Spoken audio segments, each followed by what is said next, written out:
তিন ব্যক্তির দোয়া ফিরিয়ে দেওয়া হয় না। এর ভিতরে একজন হলেন আস-সাইম হাত্তা ইফতির, রোজাদার ব্যক্তি ইফতার করার আগ পর্যন্ত তার দোয়া ফিরিয়ে দেওয়া হয়। তার মানে রোজাদার ব্যক্তি সারাদিন রোজা রেখে দোয়া করলে দোয়া কবুল হয়। বিশেষ করে কোনো কোনো বর্ণনায় ইফতার আগ মুহূর্তের দোয়ার কথা বলা হয়েছে। এই সময়গুলোতে আমরা দোয়া করব।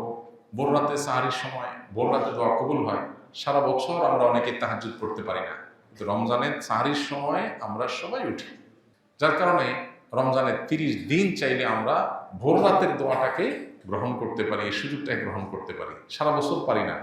অনেকেই, বেশিরভাগ লোকই ভোর রাতে উঠে সাহারিটারি খেয়ে ফজর নামাজ পড়তে চলে আসেন।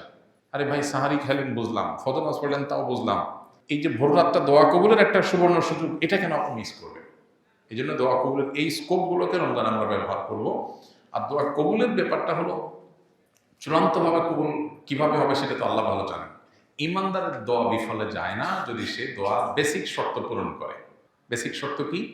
হালাল উপার্জনকারী, হালাল ভক্ষণকারী যদি হন, আর কোনো অন্যায় দোয়া আল্লাহর কাছে না করেন, দোয়া কবুল নিয়ে যদি তাড়াহুড়ো না করেন, তাহলে আপনার দোয়া কবুল হবে ইনশাআল্লাহ।